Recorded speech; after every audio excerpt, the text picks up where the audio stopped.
Good morning, everybody. This is the day that the Lord has made, and we are to rejoice and to be glad in it. Happy Hump Day, happy Wednesday to each and every one of you. It is a pleasure, it's a blessing, and in some cases, even a miracle to be able to be here with you on this morning. The fact of the matter is, God didn't have to let it be that way. But I'm so grateful and so excited that He has allowed us another chance to gather in this virtual space together. I want to bid each and every one of you a good morning. If you're watching this live, good morning to you. If you're watching it on replay, I want to say hello to you also. I want to invite you all, as is our custom, to please come on in, get yourself settled, and begin to share this broadcast. I want y'all to do me a huge favor. I want you to tag about 5 people that you are connected to, 5 people that you are in a relationship with, 5 people that perhaps maybe you haven't even talked to in a while, and just tell them to jump into this Wednesday morning devotional. I promise you, we're not going to be here long this morning. If you give me about 15 to 18 minutes, I will be out of your way and we can go ahead and get our Wednesday started. But then also, I want you to go to the comment section, say hello, say good morning. If you're watching on replay, let us know that you're watching there on the replay. But we want to make sure that we have an interactive environment here on this weekly devotional. I'm so grateful for each and every one of you taking time out of your schedule. We have people that watch from all across the country, and we are so appreciative of you taking the time out to be engaged with us and to be blessed. And so again, I want to bid you all a good morning. We are right at 2 minutes and 16 seconds. As soon as the clock strikes 3 minutes, I am going to begin to share with us on today. So while I'm doing this, I want y'all tagging people. I want you to share this broadcast. Let the world know that there is a word about to go forth that I believe is going to encourage and bless somebody. I want to share this with you all just as a precursor to what it is that I want to share this morning. It's not necessarily related, but it somewhat has a correlation. As I was in prayer this morning, and I was beginning to ask God how it is that He wanted me to present what it is that He's given me to present today. And one of the things that interrupted my thought pattern, it completely disrupted my thoughts, was that God said to me, you have to learn to be okay with and content with who you no longer are. Let me say this again. This is not a part of the devotion this morning. I'm giving y'all this part for free. Giving you this part for free. God said you have to be okay with and content with who you no longer are. God said that there are some of us that are experiencing some struggle and some resistance and some trouble. And the reason why we are experiencing this resistance is because we are still trying to be who we no longer are. We're still trying to conduct ourselves in a manner in which we no longer can. We're still trying to act in ways that no longer fit with who it is that we have emerged and become. And so God said to me, tell the people, you have to be okay with and you have to be content with who you no longer are. You are somebody different. You are not the same person that you used to be. You don't have the same habits that you used to have. You don't enjoy the same things that you used to enjoy. And watch this. For some of us that do, we can't enjoy them guilt-free any longer. I wish I had some help in virtual space this morning, whether on YouTube or Facebook. I wish I had some help right there. It's not that I can't enjoy what I used to enjoy. I just can't enjoy it guilt-free anymore because now I know what it is that God has called me to do and be. Now I know who it is that God has called me to become. And so now I can't even enjoy stuff guilt-free like I used to because I know what God has called me to. And the last thing that I want to do is get out of line and have to start from scratch. Now that's another story for another day, but we'll revisit that another time. Listen, I want to go back to the book of Exodus today. I want to go to Exodus chapter number 16 because chapter 17. As we were talking, good morning, overseer. God bless you. As we were talking last week, there was something that occurred to me. And that was that I had been talking to you from the perspective of the children of Israel and what they needed and what they wanted and what they were trying to get into. Y'all make sure y'all hitting the share button. Make sure you're tagging some people in this. But there was something in Exodus chapter number 17 that jumped out at me as I was attempting to move forward throughout this journey through the wilderness into the promised land and trying to extract some wisdom from the wilderness. Good morning, Brother Frank. Good morning. Exodus chapter number 17, verse number 2. This jumped out at me. It messed me up, y'all. Watch this. It says, therefore, the people contended or quarreled with Moses and said, give us water that we may drink. So Moses said to them, why do you quarrel or why do you contend with me? Why do you tempt the Lord? Good morning, Bishop. Glad to have you on. Good morning, Lady Chappelle. Glad to have you on as well. Y'all do me a favor, hit that share button, hit the share button, tag some people, let them know what's going on. Listen, God showed me something. God showed me that, and this is for people who have the burden and the responsibility of leading somebody else. Whether you lead your family, you lead in a ministry, you lead on your job, you lead in your social circle, whatever the case may be. God gave me a word of revelation to help you on today, and that word of revelation is this: don't ever, and word of encouragement rather is this: don't ever make the mistake of thinking that where you are, you got there by yourself. That's the first thing. Don't ever make the mistake of thinking that where you are, you got there by yourself. But then the second thing is, as a leader, inevitably you are going to deal with the backlash of leading people who sometimes don't want to be led. And so watch this today, real quick, for like about the next maybe 10 minutes or so. I want to look at Moses, because Moses is caught in what I didn't realize it before now, but he's caught in a very precarious position. Moses is in a space in his life. Watch this. He has been born and reared in the house of Pharaoh. He has been exposed to the best of the best. He's drank the best wines. He's eaten the best foods. He's had the best of clothes. He's had the best of education. He has been cultured. He has been immersed in Egyptian culture, if you will, only to then cross Pharaoh by killing an Egyptian slave master and then making a great and grand escape over into the wilderness. Watch this. While Moses is there, Moses is in a place where he's putting his life back together. He is a fugitive on the run, knowing that Pharaoh wants his life, but he's putting his life back together. Moses finds a nice young lady. Moses gets married. Moses has some children. He starts a sheep herding business, if you will.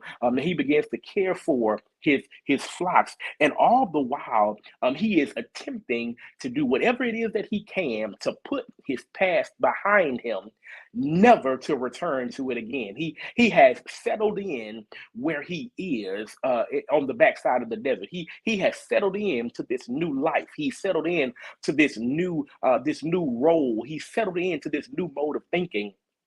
And it's amazing how it is that once he settles in, once he gets to a place where he's got his life together, once he gets to the place where he is content, then all of a sudden he starts hearing this voice calling to him from the mountain. It's amazing. It's amazing how it is that God is so strategic with us. Are y'all sharing this? It's amazing how God is so strategic with us, that just when we get to a place where we feel as if we're comfortable, just when we get to a place where we feel as if we have achieved contentment, when we get to a place where we feel like everything is cool and I'm in my zone. I'm in a sweet spot. Ain't nothing rocking, ain't nothing rolling. I'm good where I'm at. That's when God decides to have a conversation with us. The Bible says that God calls out unto Moses and he tells him, I want you to go back to the place that you came from. I want you to go back into Egypt and tell Pharaoh to let my people go. He calls him, if you will, to liberate a people who unbeknownst to Moses are not quite ready for liberation. I got to talk to somebody right there. I got to drop this in parenthetically, because there is somebody that's listening to me right now. God has called you to lead people into freedom who are content with bondage. Let me get this to you again. God has called, I'm talking to you. I'm talking to you. God has called you to lead a people into freedom who are content with bondage. Here is the issue. The problem is they are content with bondage. They just don't know it. What are you talking about, Pastor Wynn? I'm glad you asked. The Bible says that the cries of the people come up before God. And as a response to the cries of the people, God begins to cry unto Moses. Watch this.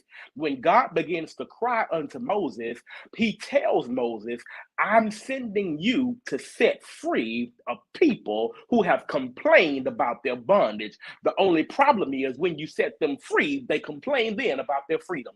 Is there anybody out here who knows what it feels like to be called to somebody that you just cannot satisfy?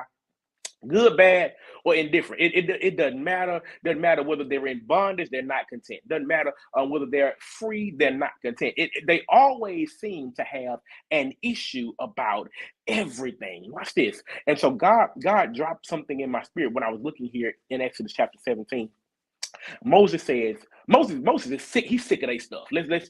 Let's call a spade a spade. He is sick of them dealing with of them dealing with him in a manner as if he was not the one who led them out of bondage. He is sick of them acting like he wasn't the one that told them what God said. He's sick of them acting like he wasn't the one that told them, look, you got to sacrifice a lamb without a spot or blemish, and you got to put the blood over the doorpost, and the death angel will pass by your house. He is sick of them acting like he wasn't the one that stood at the Red Sea and stretched out his rod over it, and the waters piled up on both sides.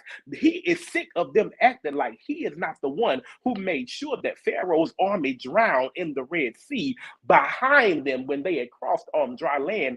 And Moses finally says, what y'all bothering me for? Don't miss this.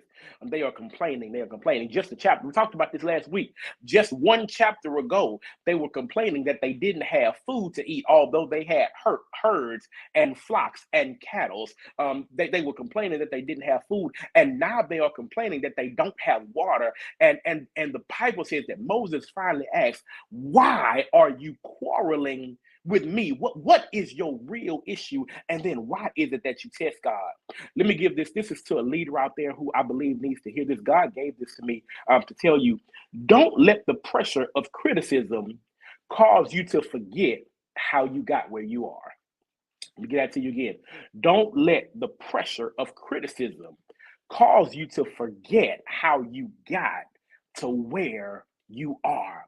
The fact of the matter is, no matter how strong you are as a leader, no matter how strong you are as a parent, no matter how strong you are as a spouse or as a husband, as a mother, as a wife, as a teacher, as someone that leads, no matter how strong you are, none of us are exempt from feeling how we feel when we are criticized.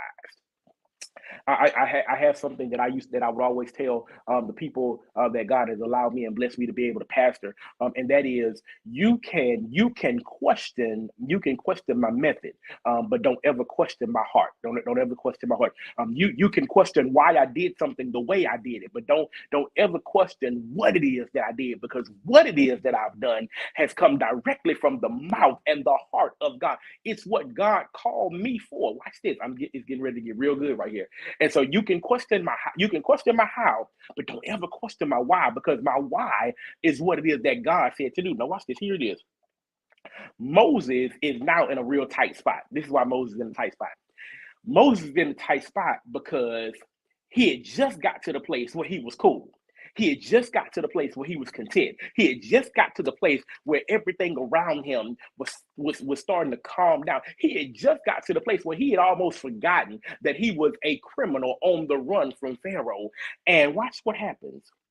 Israel thinks, don't miss this, Israel thinks that Moses got them to where they are. Israel thinks that Moses got them to where they are. In fact, it's actually the inverse. Moses didn't get Israel to where they are. Israel got Moses to where he is. Watch this. Here it is. Let me make it clear for you. Israel is complaining and saying, Moses, you brought us out here in the wilderness to die. That's what Israel is saying to Moses. They're saying, you brought us out here as if there weren't any graves in Egypt. You brought us out here and we don't have food. You brought us out here and we don't have water. You brought us out here and we don't have the amenities that we had in Egypt. But the fact of the matter is, it is not Moses' fault that they are in the wilderness. It's Israel's fault that Moses is where he is. Watch this. Moses was minding his business. This ain't for everybody. I'm talking to somebody right now who is dealing with the pressure of leadership and the pressure of life, and you almost want to quit. Watch this. The fact of the matter is, I am not where I'm at because I chose this. I am where I am because it chose me. God, help me. There's somebody listening to me right now. There's somebody listening to me right now. You're trying to figure out why you can't quit, why you can't push in your chips to the center of the table and walk away. There's somebody trying to figure out why you can't lay down your rod and leave this in the rearview mirror. Watch this. The fact of the matter is, Moses is where he is because Israel cried out unto God. There's somebody that's listening to this right now. You were in a nice spot. You had your career path all picked out. You knew what it is that you wanted to be. You knew what it is that you wanted to do. But there was somebody that needed you. There was somebody that was praying unto God that he would give them a way out. There was somebody that was praying out and crying out to God, saying, God, I need you to give me some direction. There was somebody that was crying out to God, saying, God, I need you to give me some relief. There's somebody that was crying out to God, God, I need you to give me some guidance. God, I need you to give me a covering. God, I need you to give me somebody that can help me make sense of what it is that I'm dealing with. God, I'm tired of being oppressed. I'm tired of living like I was living. I'm tired of experiencing what I was experiencing. I need you to do something to help me out of the spot that I'm in. And because they prayed, God disrupted your life. I wish I had hope. God disrupted your whole life because somebody else prayed and needed help. It's amazing. It's amazing how it is. It's amazing how it is that people will allow you to lead them and then critique your leadership as if, watch this, they had a plan to get themselves out. Bishop, I'm so glad you're here. I'm so glad you're here because watch this. There's some people that will pray and ask God, God, send me a leader. God, I need you to send me a covering. God, I need you to send me somebody that can lead me out of this bondage, lead me out of this slavery, lead me out of this situation. And then when you lead them out, they look at you and have the audacity to critique you as if they had a plan to get themselves out.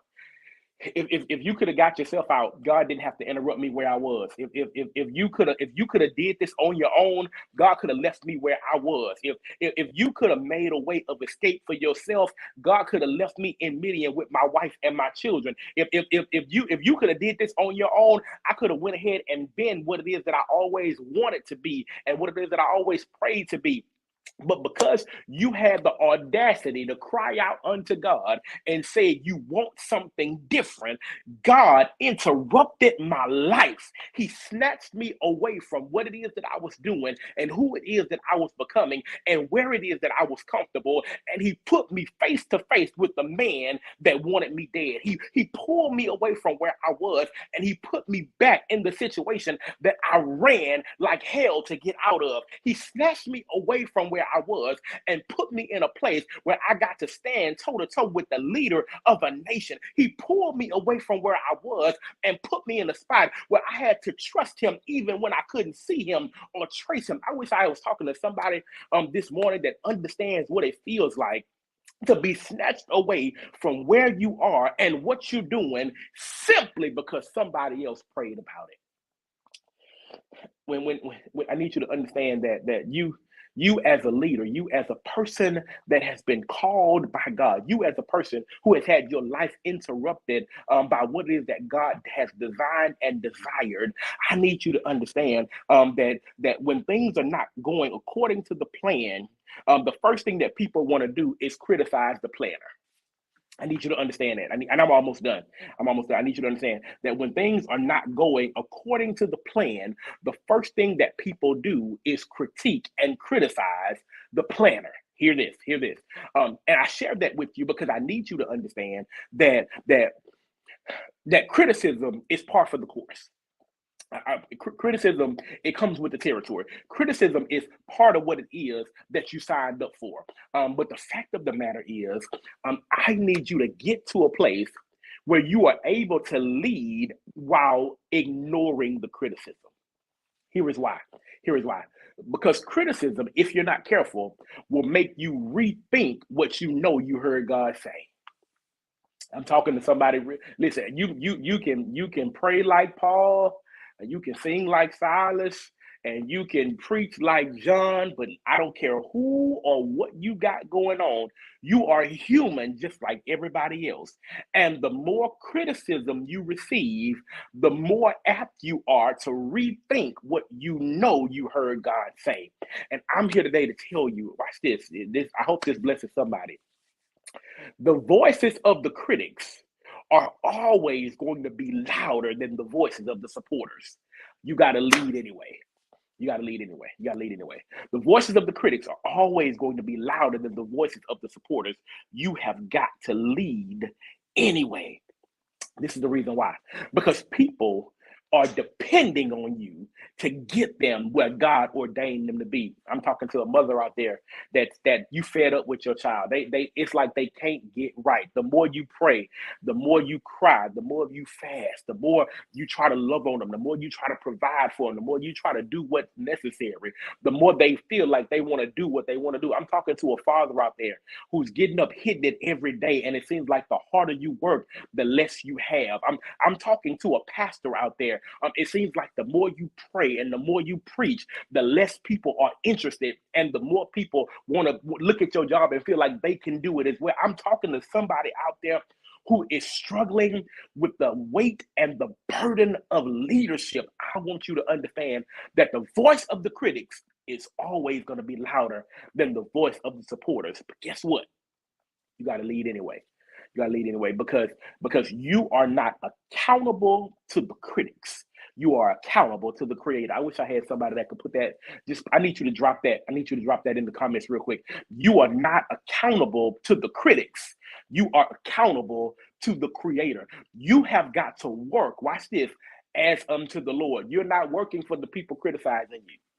You're not working for the people who saying your plan isn't good enough. You're not working for the people who have something to say about where it is that you're. You are working for the creator, because at the end of the day, when you get your progress report, at the end of the day, when you debrief, you are not debriefing with the critics. You are debriefing with the creator. And he is going to ask you, not only, this is for leaders, he's not only going to ask you, what did you do with my son Jesus? He's going to ask you, what did you do with the responsibility I gave you?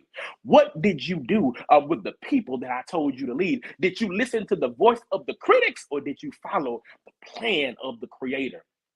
I know I gotta wrap this up, y'all. I gotta wrap this up, but I gotta say this because I feel you. I feel you. This is for somebody right now who, if the truth be told, you're in the place where Moses is. You're like, why? What y'all bothering me for? Why are you quarreling with me? Why are you upset with me because of where we are? Because watch this. I was good where I was. Let me can we be real quick? I'm gonna give y'all this mini testimony, and then we're gonna wrap this up. There's somebody that's listening to me right now who finds yourself in a place where you wish you could do something else. There's somebody right now, you find yourself in a place where you wish you could go somewhere else. You wish you could go back to where you were. You wish you could go back to what you were doing. You are, if we're honest about it, you're a little bit upset about the fact that God interrupted your life to send you to people who feel like they can't do anything but critique where you are. God said that I've called you to the place that you're in because you are the only one equipped for this leg of the journey. Don't ever listen. Don't get it twisted. Don't get it twisted. Don't think that you're the greatest. Don't think that you're the best. Don't think that there's nobody else that can do what God needs to be done. But God said that you are the person for this leg of the journey. This piece of the journey, you are the one that I specifically created and gifted for this part of it. And I need you to be here, because if you're not here, then something is going to go lacking. If you're not here, something is going to go missing. If you're not here, these people that need to get Egypt disciplined out of them, it's not ever going to happen, and they're not ever going to get to the promised land. Watch this.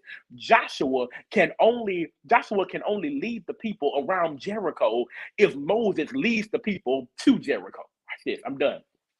Here's a mini testimony. Here's a mini testimony. I've been, for those of you that know that are close to me, I've been in school for a while. I've been in school for a very long time. And I've been in and out. I joke with my counselors all the time. I tell them I'm a 3-time college dropout because I started and stopped 3 times. Watch this. And so now that I'm on the last leg of the journey, I'll be graduating in December with my bachelor's of arts in business marketing.